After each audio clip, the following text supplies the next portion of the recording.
Today, Algeria is the largest country in Africa, but until less than a century ago, it was as French as Normandy, Paris, or Marseille, at least according to France.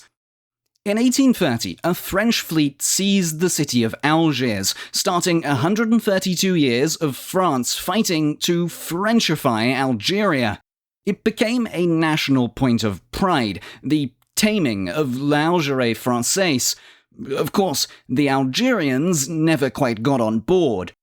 Post-decolonization, which took a brutal war of independence, Algiers is again their capital. So, why did France invest a century of effort into the fantasy of Frenchifying Algeria?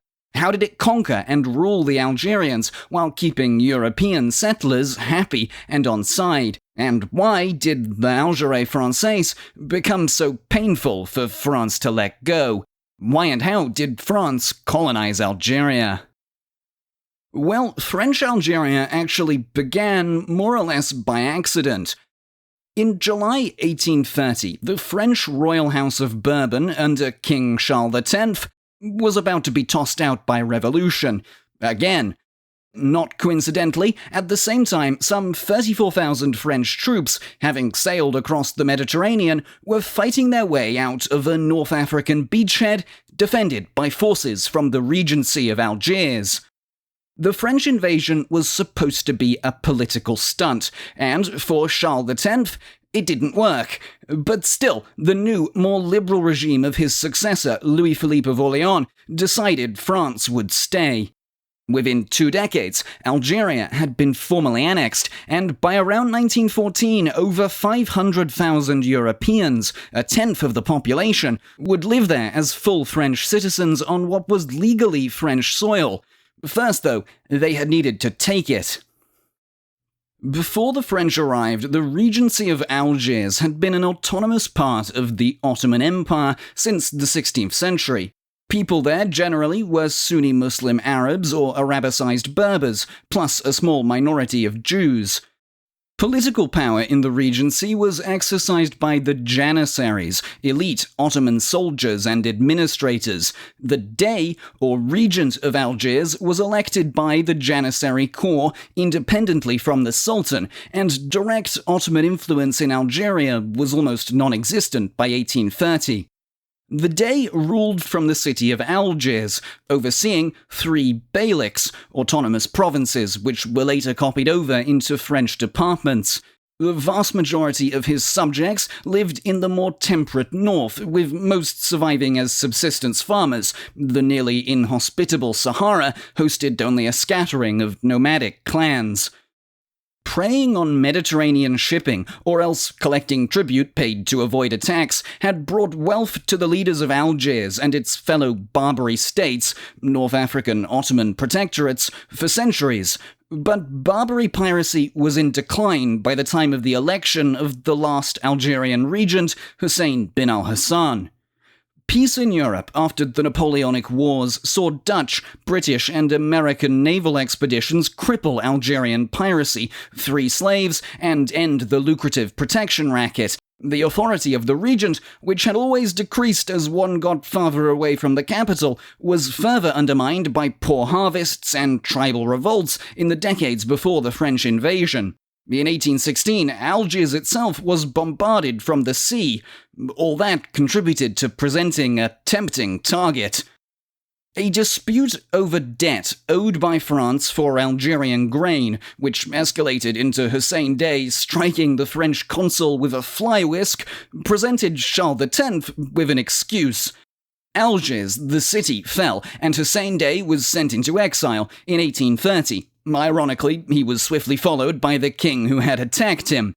For the new July monarchy, maintaining a presence in Algeria came with strategic benefits and opportunities for the new royal family to prove its military mettle. But conquering Algeria's core was no easy task. Outside of Algiers, important centres all across the former Regency, from the western desert fortress of Constantine to Tlemcen near the Moroccan border, refused to bow to the French. They landed at Oran in 1831 and Bône, modern Annaba, in 1832, But Algeria's sparsely populated, arid plains and hills were harsh on the invaders, and the Arabs inflicted a number of humiliating defeats. Constantine's governor, Ahmed Bey, fought off a French siege in 1836 despite being outnumbered several times over. After finally being pushed out, the Bey kept up a guerrilla campaign for a decade.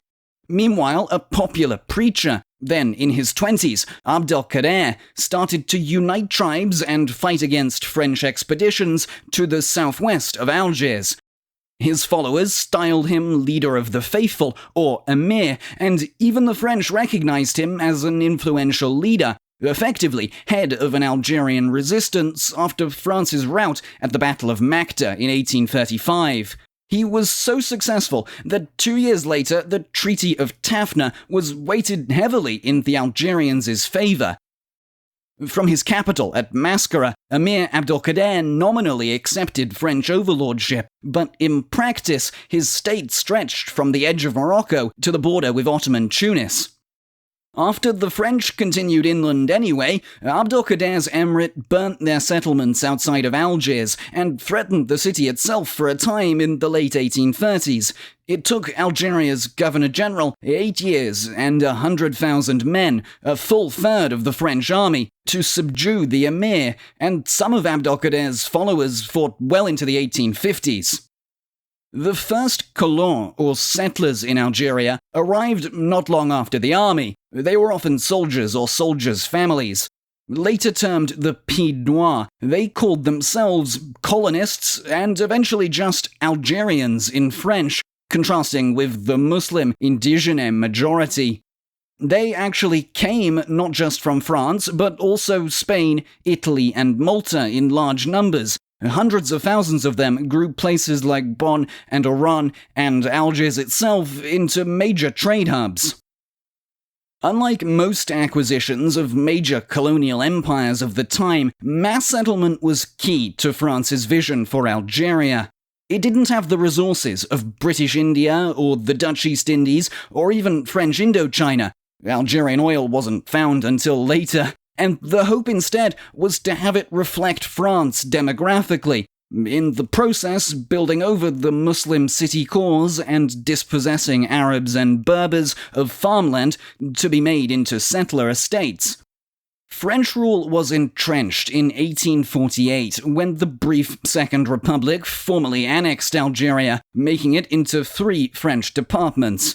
From then on, the Pieds Noirs elected their own councils, sent representatives to Paris, and enjoyed the same civil rights as Frenchmen on the continent. More developed Muslim areas also had some civil self-rule, but even after annexation, most of Algeria remained subject to military authority.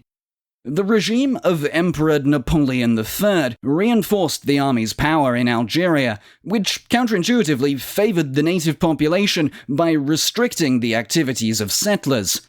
The nephew of the more famous Napoleon, he was elected president of France in 1848 and declared a new empire in short order. He was also a romantic and had some admiration for Arabic and Islamic culture. Traditional tribal structures had their power to govern Muslims reinforced, with the emperor essentially envisioning 2 Algerias, French settlements on the coast and autonomous Muslim chiefdoms everywhere else.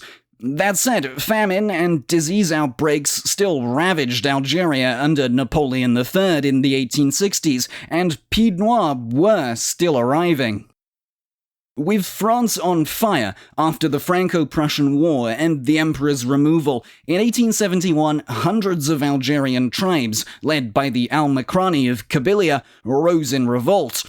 The return of a republic in Paris meant that the military would no longer dominate Algeria, and settlers seeking to acquire more land would be less restricted. It was the most serious rebellion against the French until the Algerian War of Independence, but its consequence was a French crackdown and seizures of enormous tracts of land as compensation.